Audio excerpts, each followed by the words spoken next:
PlayStation State of Play.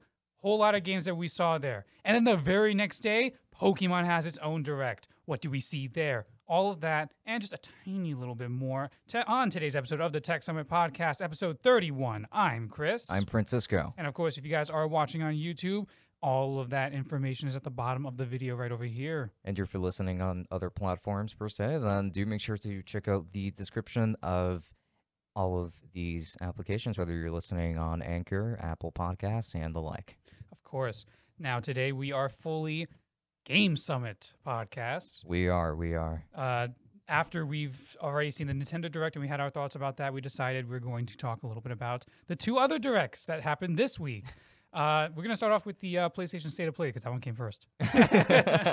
essentially. So, do you want to start with your thoughts or do you want me to give mine? We're going to start with yours because I know you're a little less positive on this one as you were on the Nintendo Direct. Right. Okay. So my thoughts were, I'm looking at the list right here of games that were announced for this event. Oh yeah, sure. No problem. Yeah. If you want, I can also zoom in a bit more. All right. There you go. Yeah. Okay. The power of the iPad. So I do have the entire list here. So I am going to go through the order that they have here. Mm-hmm. Crash Bandicoot 4. It's about time. Is that actually part of the title? Yes, that is in fact. They from the very start that was the title. Yeah. I don't remember that, but my. Yeah. You know what it is? Because we'll actually go through these in order, just in general. We'll back and forth between these. Actually, okay. Let's just do it like that. It's a nice little organized thing. The thing about Crash 4 is that they announced it last year around E3 time, but they didn't announce it at any of the major conferences or any of the little video presentations. They just kind of, it got leaked, I think, on one of the European Amazon sites, and then they just put out a trailer just being like, yeah, Crash 4 is a thing. and we're just like, wait, hold on. What? Crash 4? What? Honestly, I wasn't expecting to see a Crash 4 either, but there it is. And the fact that it's so funny that it's about time right after that, it just shows how self-aware they are. There's a lot of time travel in it, yeah. Oh. That's the thing, too. There's also a lot of time travel in it. I hope you realize this game already came out. It's out? Yeah, it came out for the last-gen systems already in October. So many things I did not realize. Yeah, that's what I'm saying. Yeah, I think that's the reason why a lot of people also weren't super excited about this particular game, is because the game has already came out, and this is simply just an enhancement for the PS5. Gotcha. Which, I mean, Now, a couple of things here are. Now, I will note, I have the game. I unfortunately have not played it yet. And a certain listener here is going to kick my butt about that. He's waiting for me to stream it. But actually, a couple of people are waiting for me to stream it now. But the game is apparently really good. Like, it is extremely faithful to the original. I mean, I played the demo, actually. I got to play the demo before it came out. And it is an extremely faithful to the original Crash games. And despite it looking like a very kiddie game, stuff like that, because, obviously Crash Bandicoot, it's for the kids and stuff like that, it's brutally hard. Like, ridiculously hard. A lot of people say it's harder than the original 3 games. Wow. Especially if you're trying to 100% it. I see. Like, it gets extremely stupidly hard. As a kid, I was a fan of Crash Bandicoot for the PlayStation 1. I don't remember which one that was. It was probably just one. And it was like just a simple platformer. It was not like the style that I have seen in like in the last couple of years where, like it feels just like 3D Crash and you're just like walking around and stuff. Right. But like it was just like a straight up platformer. I liked it quite a bit, but I'm not going to say that as a kid I was capable of beating it at all. So I can probably vouch for the difficulty of those games back in the day. But even now, if we're an adult, it's still considered a difficult game. Like going back to Crash Bandicoot 4, it's about time. Then I'm sure it is going to be pretty brutal. It's seen as Dark Souls tier at this point. like Crash 4 is legitimately seen as Dark Souls tier when it comes to like trying to 100% it. Oh you my know what it is? You know what it is? Finishing the stages, even for past Crash games, finishing the stages weren't necessarily the hardest part. The hardest part is then when you're trying to, say, get all the crates, or then you're trying to get the relics, time trial and stuff like that. Yeah. That is when it becomes really brutal. And Crash 4 apparently has like loads of those challenges. Some of them are like really, really hard in the sense of like oh, you missed one crate and it was like hidden behind a pillar that you didn't even realize was off to the corner or whatever. Like you have to, like you really have to explore and you have to do all. Like, apparently, the game is just really hard. I see. I mean, in the demo, I died a lot, but that's just because I'm not very good. But so I'm good for Crash 4. You know, enhancements for PS5. I'm down with it. You? I'm fine with it. Probably not going to get it. That's but fair. You're not a platformer guy. yeah, I mean, like, still, Crash Bandicoot 4. It's cool to see. Then the next game on this list is actually Returnal, which, quite frankly, my memory is a bit foggy. All right, let's Returnal to that whole thing. Go for it. Returnal was the third-person game where you're sort of like where the game like changes itself every single time you die. It was almost like a third-person Doom sort of thing, and then you get into the house and all that stuff. I have no recollection of it. Oh, okay. I remember the name though. I think you were like troubleshooting your issues on stream while you were doing this. Yeah. while the game was showing off. I thought I actually had audio. I didn't. But the game actually does look pretty cool. I mean, I like the idea of a game like that. Again, it's like a third-person shooter where you're just sort of running around trying to like kill all the aliens and stuff like that, and it gets progressively harder, and then it changes every single time you die. And like it almost feels like a sort of third-person shooter answer to Hades in that sense. Wait a second. Like it was one where you were actually like shooting at big monsters and stuff, right? Yeah, Astronaut Lady. Ah, okay. Never mind. I do remember it, and I do actually remember being pretty impressed by it. Like it does look like a game I might actually get my hands on. Right. Wow. I can't believe I forgot something that It's important. funny because I remember the original trailers. I actually wasn't all that excited about it because I'm just thinking, oh yeah, okay, Alien Isolation. You know, all these other games have existed that are like this. You know, like I got a lot of vibes from various different games, and then they finally show the gameplay, and I'm thinking, okay, now this is looking pretty interesting. I see. I see. Yeah. No, yeah. Like I actually have some interest in Returnal. That's not to say that I feel the same about Knockout City. Okay. Knockout City, we originally saw a Nintendo Direct as well, yeah. More like knockoff Splatoon, but continue. I think it's interesting. If it's free to play, I'll give it a go. You know, like, it probably is free to play. I feel like I feel like that's the only way you can have a game like that. I don't think it's going to be. But like, I like the idea of like a multiplayer dodgeball game. I'm not saying I'm going to go out there and buy it or like become a hardcore player in it, but like, I'm curious. I'll give it a try in the same way I gave Hyperscape a try, you know? Okay, sure. It's sure. like, I mean, Hyperscape does look better, but whatever. Hyperscape is dead now, though. The game was fine, but like nobody cared to play it. It's Ubisoft Battle Royale. Nobody cared. That's so you're not big on Knockout City at all? Yeah, right. Not Knockout City. I was like, oh, I mean, this looks like Splatoon, but it looks like Splatoon. That's really the most I can say about it, besides it probably being more interesting to me because it's like a nicer looking Splatoon, but it is still just Splatoon. I don't like Splatoon. I actually think Splatoon looks better just because of art style. Like, I feel like Knockout City will age a lot worse. I think that's fair. Splatoon will age way more gracefully, I think, just because it embraces that sort of style. I can agree with that. So Knockout City is a dub for you. Yep, absolutely. All right, but at the same time, next game, Sifu. There you go. Is actually a lot more interesting to me. I did think that the combat was pretty interesting. Kind of reminded me of Yakuza. I've never played any Yakuza games. The comparison I actually saw was the movie The Raid, if you ever heard of that. I think it's a Korean film. Just very visceral action, very like, you know, high pace, high action intensity and stuff like that. I'm interested. I will say that while the gameplay was going on, that is a point where I was unfortunately not paying attention. Because I was talking to someone else about Knockout City, but I am very curious to see where we go with Sifu, though. So, like, I'm interested. I am too.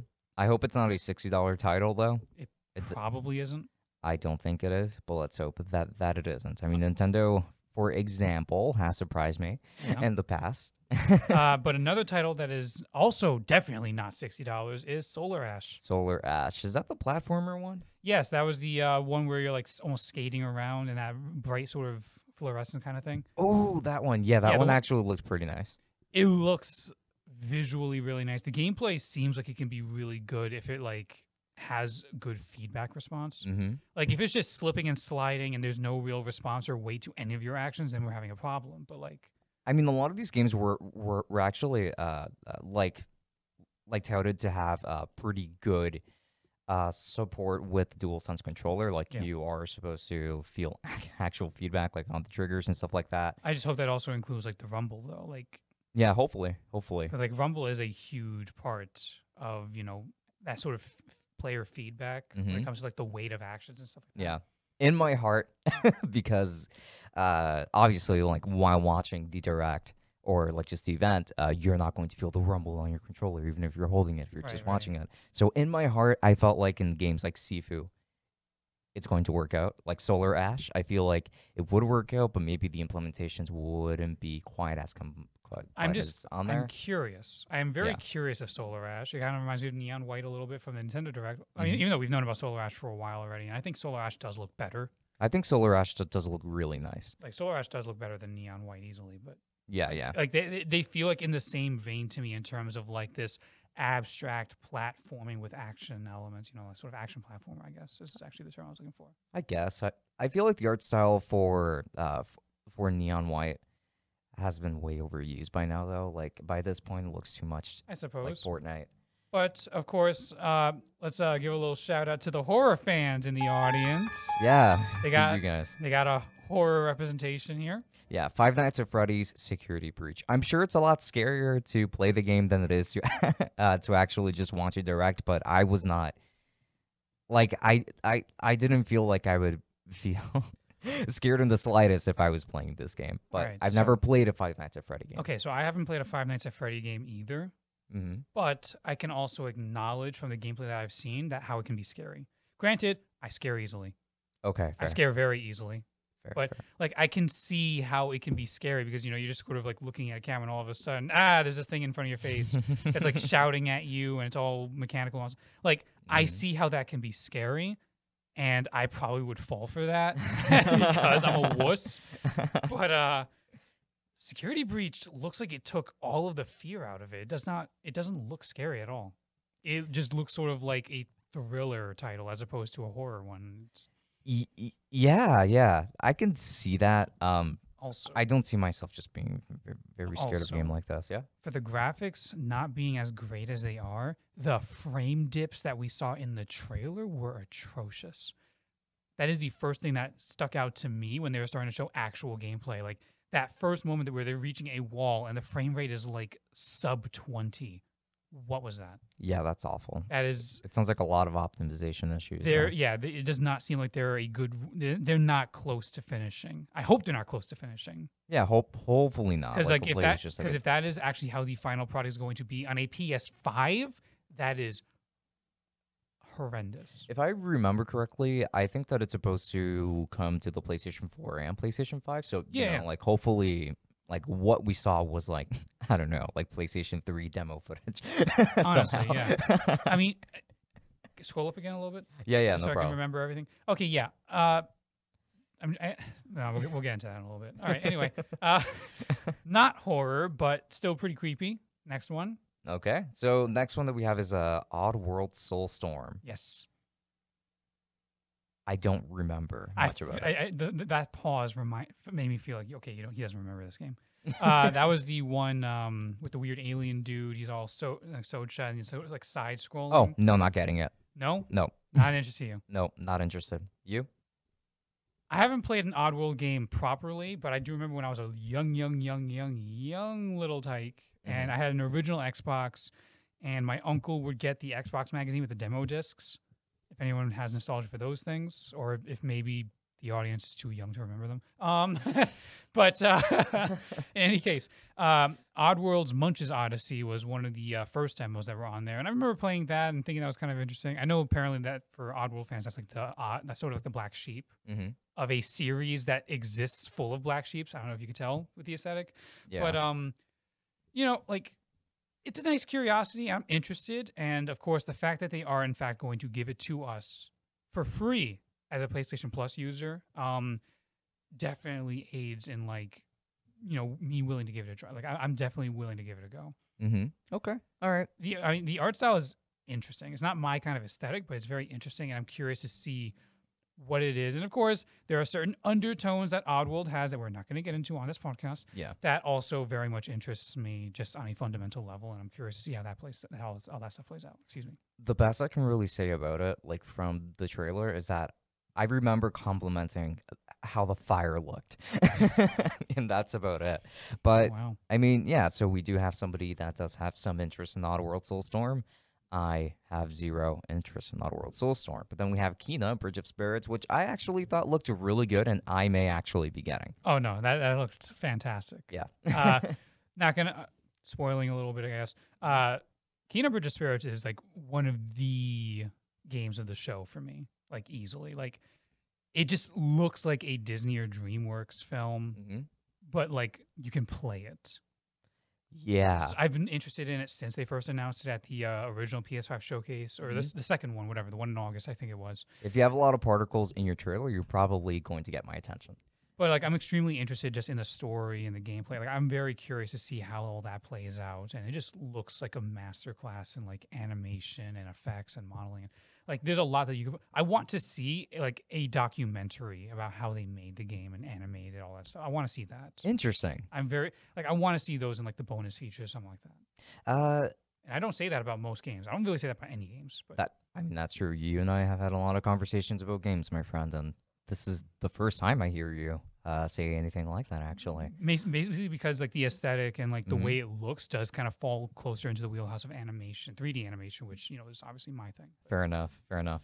Now with Kina, I will say, like, I can understand how that was the highlight for you, especially even in comparison to the last game on here on this list, because like there was just a lot more being announced here. The game did look absolutely beautiful, and yeah, like I want to get it. I hope it's not 60, but I think it will be. I'm And trying to remember. I think it may have gone up for pre-order now, and I don't remember if it's 60.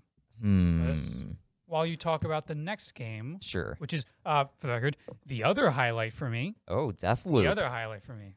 Deathloop. I thought the Deathloop did look pretty good also, but I don't necessarily see myself getting my hands on Deathloop myself. And I know that I'm probably like coming off as a guy that is like, oh no, I'm only interested in one kind of game and stuff, which I mean, admittedly, when it comes to the majority of the lineup here, is especially the case because there's really one game for me that I actually went like, yes, this is the one I want, and it's actually the game that comes after this.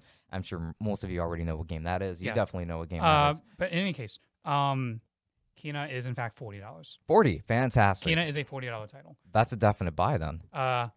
Before you start getting ahead of me, though, Deathloop was probably one of the best things in all of these shows. Like every single time Deathloop shows up in like a direct or a state of play or an E3 presentation, it almost always tends to be one of the best things of the show for me. I am extremely excited for Deathloop. The James Bond aesthetic they had for this particular trailer and the theme and all that stuff is just, might be still my beating heart. I love Arcane Studios and Dishonored. So like, I love Dishonored too. Yeah. So it's like, I am beyond like Kena and Deathloop are probably the 1-2 punch of best of show for me, which I know, yes, does sound surprising considering the next game was the Final Fantasy VII Remake Integrate. Yes. Yes. Yeah. Yeah. That was the I'll let you gush for a little bit before I get in my thoughts. No, yeah, sure. And now, this game was obviously I was really happy to see this. We did know for quite some time that Square Enix was working on getting like a PlayStation 5 exclusive version of this game onto the PlayStation 5, and it is going to come with graphical improvements in the sense that, well, we're going to get the game at 60 frames per second, which is a big yay for me, considering that we're not going to get it on PC yet. And I don't think we're going to get it on PC this year at all. Proceed. I'm not saying that I'm happy about that, for the record. But we are going to get now, I mean, what is essentially just like DLC content. We're going to get Yuffie, which I wouldn't have minded just waiting until part 2 to see Yuffie and all, but I guess it's okay. I'm fine with that.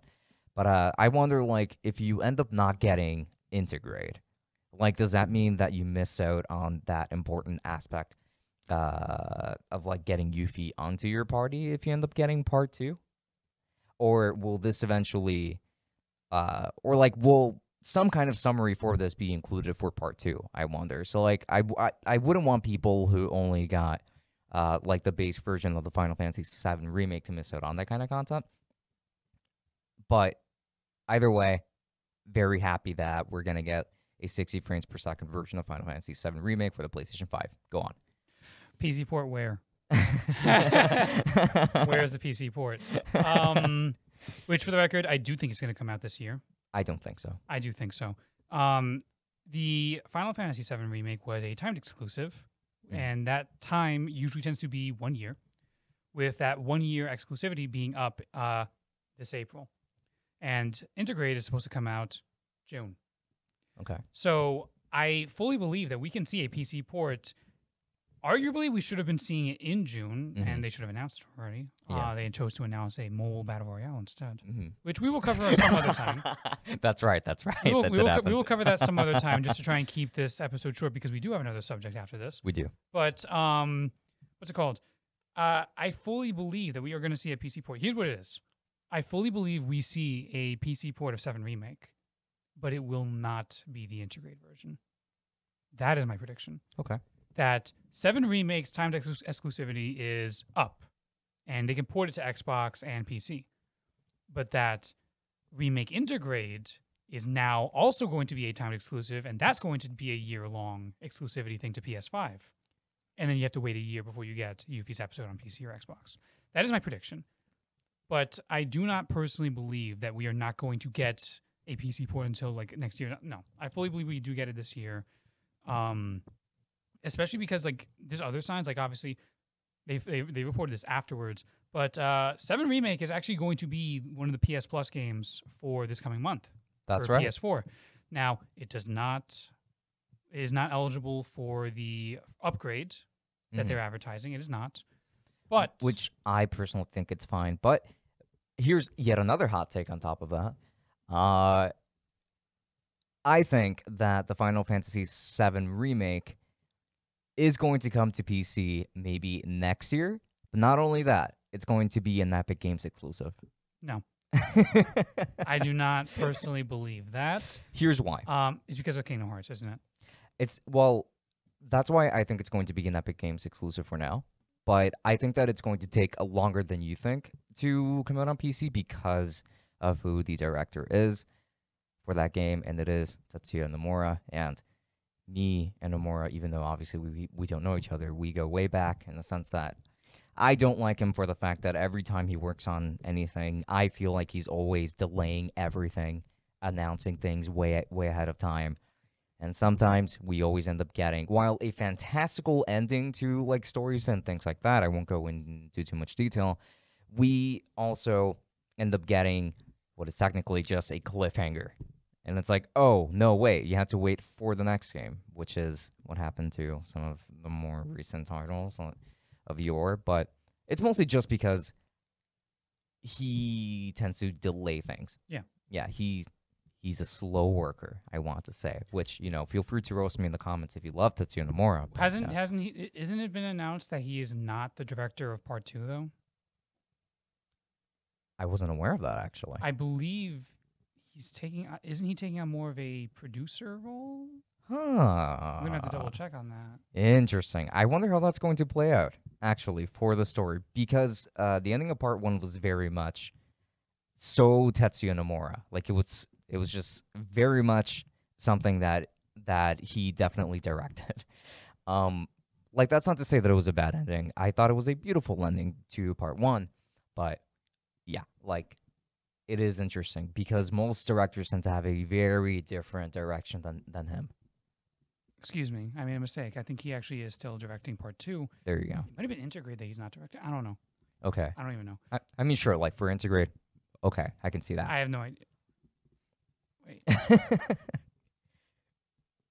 Either way, I don't believe that we are going to be seeing a port. Yeah, right here, yeah. Okay. With several 7 projects in the work, Nomura is stepping away as co-director for 7 Remake. Hamaguchi is now the sole director. Huh. I'm not familiar with his work, actually. But, okay, so maybe for Part 2, I think we're going to see Part 2 a lot sooner because of that. Nomura did say that Part 2 is developing smoothly. Yes. Of course. He did say that, but even when he says stuff like that. Yeah. But anyway, yeah, let's move on. So just in general, though, I do think it is going to come to PC within this year. I do fully believe that. I don't think we see the Yuffie episode, though. and we probably don't see those big graphical updates. I mean, frankly, we should. But like, I can totally believe that Sony locked those upgrades down just for PS5. And I'm not talking about like 60 FPS. I'm talking specifically, the ray tracing, the light, the fog, and stuff like that. Yeah. Like, I can totally believe that they just locked those away for PS5, and then we just get 60 FPS of the original version, which sucks. But I hope that's not the case. I don't think that It's they really would lock it out that way. and But of course, we did also get a confirmation: Final Fantasy VII Remake for Switch, What? the mobile version. Remember, they announced another remake of Final Fantasy VII for mobile systems with a more chibi art style, and that's how they're going to get 7 on Switch. In the same way that they did 15 Pocket Edition, and that's how they got 15 on Switch. YouTube demonetized me now because I only have bad things to say about that. Like, kill me. This is not what I wanted. Just yeah, I turned the button off. it doesn't last that long. Anyway, let's move on because this rant should be an episode of But its own. It just should in be a general, bonus just episode. real quick recap on the state of play. Good or bad? I think it was all right. I would also say that honestly, it was decent. It was decent. Best of show? Best of the show, Kina and the 7 remake. Kina and Deathloop. Worst of the show? Worst of the show, Oddworld Soulstorm and Knockout City. Five Nights at Freddy's. Fair. I would also toss that in there too. I would say Five Nights at Freddy's. Yeah. But yeah. Yeah. We can go on to the next one because we had the state of play and everyone was really excited about that one because they were expecting God of War and Horizon, which we'll talk about that another time. But if anything, you just want a recap of my kind of thoughts on people having way too high expectations, go back to the Nintendo Direct episode that we recently had. Yes. But Pokemon. So 2 major things. First of all, the remake that I have been waiting for generations upon generations. The Sinnoh games were my favorite. Brilliant Diamond, Shining Pearl. Yes, I don't know how I feel about Shining Pearl for the name for Pearl because between Diamond and Pearl, I would prefer Pearl. I thought it was... I mixed them up for a brief moment after they were announced, and I thought it was Shining Diamond and Glimmering Pearl. Glimmering Pearl? But I mean, like, I do get the naming scheme for it. I don't really have an issue with it. Like, besides, I mean, Diamond, like Pearl, just having Shining for it, maybe being a little bit underwhelming, but that's okay. Either way, we are getting Diamond and Pearl remakes for the Nintendo Switch. yes, Finally. not developed by Game Freak. Not developed by Dame... Game Freak. by Dame Dreek. So... Not developed by Game Freak. Not developed by Game Freak. For the first time ever, a mainline Pokemon game is not being developed by Game Freak. Yes, and people are not very happy about the chibi art style. I was just surprised that it was a chibi art style. Everyone was expecting like Sword and Shield type art. I didn't really expect that, and I don't really mind it. I was expecting it, but I don't mind it. Like a lot of people were really upset about it, and don't get me wrong, there are objective issues with the art style that people can have. Like, and there's other games that have done it better. One that people have really used as an example was the Link to the Past remake, or no, the Zelda game that was remade. Right, yeah. Link to the Past. I actually think that game looks leaps and bounds better than Link's Awakening. There we go. Yeah, that game. I think that remake looks leaps and bounds better than the Diamond and Pearl remake. Oh, easily, yeah. Yeah, because like the shading in that game is just French kiss. Yeah, no, it looks like they could have done way better, but at the same time, I'm just.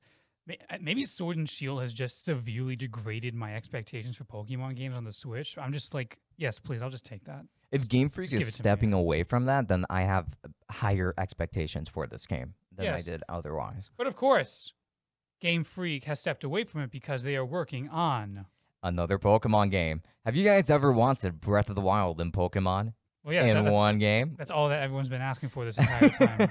They've been asking for that for years now. And Sword and Shield failed to deliver it. So it doesn't even look like it tried to get there. Sword and Shield was the biggest failure in Pokemon in my eyes forever. But of course, Pokemon Legends. Yes. Legend of Arceus. Everyone keeps saying Arceus. For me, I've always thought it was Arceus. I'm sticking with that. I thought so too, but if you watch the English dub of the Arceus movie, it is pronounced they Arceus. even said it in the dub that it's Arceus, and I'm just like, no, it's Arceus. All right, it's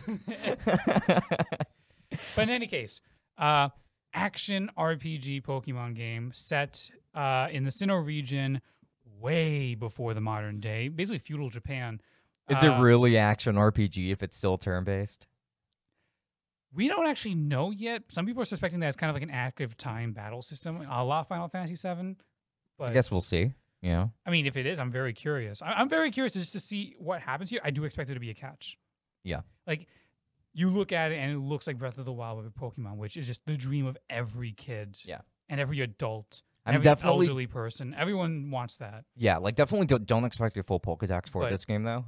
Well, and I would forgive it because it's not a mainline Pokemon game. It's just like kind of trying to add to the lore of the game. The full Pokedex, I don't think is happening, but it does seem like we're going to be getting a mixture of regions, possibly-ish. I don't know, maybe. I mean, we are getting Pokemon from different regions. Well, even the like, starters, at least. The starters are from various regions. That was and yeah, it seems awful. Like they pick. I guess they picked the starters that Francisco dislikes the most. Like they found they saw the list of starters and picked out the ones that Francisco dislikes the most. They got Oshawott, Rowlet, and Cyndaquil. Thank you. For some reason, I was a Chikorita. That was really bad. Oh, Chikorita. No, we can't have two grass. Yeah, different Gen 2 starter, yeah. Stop.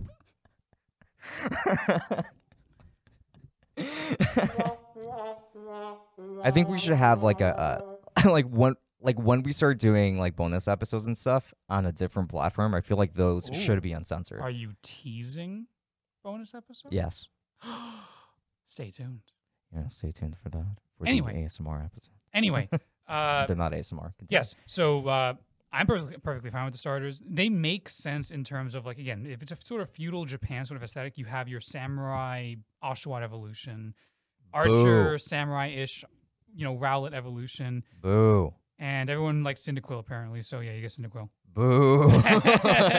Okay, I like Cyndaquil, but like if you want to make the argument that they are just supposed to fit within that feudal Japan time frame, Cyndaquil makes no sense. So who do you put as a fire starter instead? As a fire starter instead? I feel like I know who you're going to say. Probably Infernape. Not what I was expecting, but okay. What were you expecting? I thought you were going to say Torchic. Because Blaziken, but I mean, he probably would have been the second pick. It would be funny because it seems like your Pokemon can, in fact, run around the world with you. It would have been funny if you just run around and you just have Blaziken just kind of jogging with you. It's just a humanoid Pokemon. Like it's not like a four-legged. It's just a humanoid one. It's just running normally with you. I mean, that makes more sense than almost like a Skyrim companion. Cyndaquil gang's gonna come after you.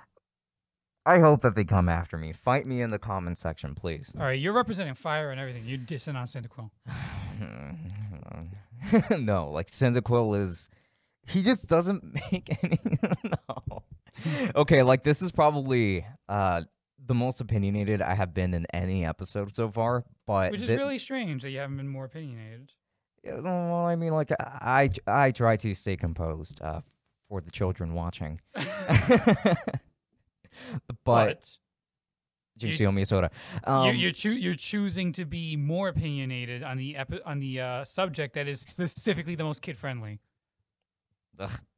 Recognize that. I'm going to ignore that fact and just say that doesn't make sense. The selection of starters does not make sense. I think it makes perfect sense. I think it does not. Dude, Cyndaquil? Really? Yeah, why not? No. Everyone likes Cyndaquil, so... Apparently, I didn't even realize it. Cyndaquil has a huge cult following. So. Okay, everybody likes Pikachu. Does that mean he should have been a starter? No. Okay. Because Pikachu's not a grass, fire, or water type. So? I mean, like, he was your starter, and let's go Pikachu. Yeah, and Pokemon Yellow still. It doesn't matter. Those are special games. And a Pokemon Yellow. Yeah. Not everybody likes Pikachu. I don't like him that much either. But not everybody likes Cyndaquil either. Excuse me. I'm sorry, I'm allergic to BS. Go on. What are your thoughts? The starters make perfect sense. Listen, at the very least, Rowlet and Oshawott make perfect sense because of their evolved forms fitting in the aesthetic of what they're going for. Cyndaquil does feel kind of like just a toss in, but again, if Cyndaquil has such a cult following as apparently it does, and it's been neglected for a while too, because you don't get a whole lot of Cyndaquil merchandise as you do compared to say Greninja or whatnot. Greninja could work too, but in fact, it probably would have been the better choice. I'm not a huge fan of Oshawott. That's what I mean. I like Froakie better, but it literally turns into a samurai. Come on. It makes sense. But a ninja would have also worked out. Okay, but samurai does make sense a bit more if you want to go true feudal though. Fair, but Cyndaquil? No. I don't throw the Cyndaquil guys a bone. Throw him a Cubone. I like Cyndaquil. Cubone, yeah. Oh. I do. It took you a minute. It took you a minute. Let's throw them up. Cubone. You see, I can't even find the right buttons to describe how I feel right now. Thank you guys. Thank you. You're a lovely audience. You deserve it, though. You do deserve it. So, yeah, like that is so far my only issue with Legends at the moment. I would love to see Arceus, obviously. Well, yeah. I want to see more of them. The question is, are you going to be able to catch it? I doubt it. Probably not. Yeah, I don't think that in this game. I mean, it does seem like it's going to be a lot more story heavy. It feels like. Yeah, by the way, because it is going to be more story heavy, I pray that this has at least some voice acting in it. Which it is kind of probably not. It is kind of interesting. I know. It is kind of interesting that for an RPG series like Pokemon, they've often been very light on story elements. You ever notice that? Yeah, like they have a plot. I mean, 5th gen, fifth black gen, and yeah, white. 5th gen was the one exception of a plot that actually has like some depth to it. Like, yeah. I'm sure everyone's really actually considering that it has a Legends subtitle. Everyone's expecting that this is going to be part of a new series of Pokemon and that they're going to be more story based. Everyone's hoping for the next one to be in the Unova region for black and white. I really wouldn't mind it. I really wouldn't. It would be very interesting if only because Unova region is based around New York. And I'm very curious to see like how far back they're going to go. Are they going to go like Industrial Revolution New York? Are they going to go Colonial Times New York? Are they going to go Indigenous New York? What are they going to do here? What are they going? I don't think it's going to go as far as like Indigenous New York because I can see it being more industrious, sort of like. I think so too. Like maybe steampunkish. Yeah, because like Black and White already did have some elements of that. I feel. Did it? Yeah. It felt very modern city-ish. It did feel modern-ish, yeah, but like there were some cities that, like you could very much picture them still like being developed in like steampunk. I will say I have to go back and replay the game. It's been a very, very long time.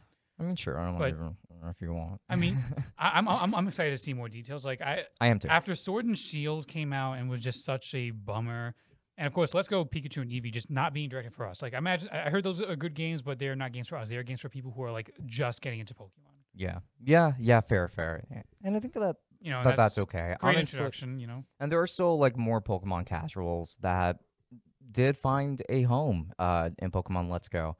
Honestly, my only problem with Pokemon Let's Go, like my only annoyance with it, was just that it was based in like first gen Pokemon, yeah, which too many games have. It did still feel like nostalgia. It is kind of interesting that even that for a game that was trying to introduce people to Pokemon for the first time with how it was supposed to be played, like it was very interesting that they went all the way back to Gen 1. They were just trying to sell to like people Gen who 1ers. have but which is Gen again, 1ers. which is weird because Gen 1ers the Pokemon boomers. Gen 1ers are way too old for a game as simplistic as Let's Go Eevee and Pikachu, I think. But I mean, well, like my first generation of Pokemon was Gen 1. Gen 3 here. Yeah, you're to me, you're like way too late into the game. But in all fairness to you, you know what it is? Here's what it is. I know we're running long here now. Yeah. But my Pokemon history is that I grew up with Pokemon starting in Gen 1, but I grew up with, say, the anime, the movies. I like the Nintendo 64 game, like Pokemon Stadium and stuff like that. Yeah. Pokemon Gen. I didn't play a mainline Pokemon game until Gen 3. Okay. I Like, got you. I was still very much ingrained into the series Mhm. since the first gen. Yeah. But like if we're talking mainline, I started with Sapphire. I see. The first Pokemon game that I ever played was in 2001, and I do remember explicitly being Pokemon Yellow. I was merely 4 years old. I think my first Pokemon game was Stadium or Pokemon Pinball on the Game Boy Color. Interesting. Yes, Pokemon, Come on, Pinball. Pokemon Pinball. Yeah, but with that said, Of course, we do need to start wrapping up a little bit. Pokemon is a very wide subject, and it's something I Yeah. feel we can talk about a little bit more in the future. Yeah, as we learn more details about this whole thing. yeah, and also, like, this is why bonus episodes would go so well. Stay tuned. Stay tuned for Stay that, tuned. yeah. You're teasing too much here. Also, let us know that is something that you would like. Yes, exactly. Yeah. But like, yeah, no, it's definitely something we can get into more. I actually kind of want to do an art challenge with Pokemon. I took 10 random Pokemon out of a hat with a random number generator. I'm gonna try and like do those maybe in art streams. Maybe, who knows? Sure, actually. I got a couple of relatively easier ones to start off with. I didn't get anything too difficult, but How about this? Pick your favorite Pokemon and try to model it. I have no idea what my favorite Pokemon is, though. It's Choose such one, a pick one. wide one, but I don't care. Pick one. we'll figure that out Yeah. any time. But nevertheless, We'll look at the hundreds. maybe and pick maybe Absol or Greninja or something like that. I don't one. know. Okay. But in any case, if you guys are watching here on YouTube, we have that social media here at the bottom of the video. Yes, and if you're listening on other platforms, then by all means, feel free to check out the description of the given apps. But with that said, this has been Francisco. And Chris. We will be seeing you all on episode 32, coming soon. Enjoy. Good night. Travel well. And happy birthday, Pokemon, as of recording. Yeah. Travel well. Yeah. Happy birthday, Pokemon. Uh-huh. Gotta catch 'em all. Cash money.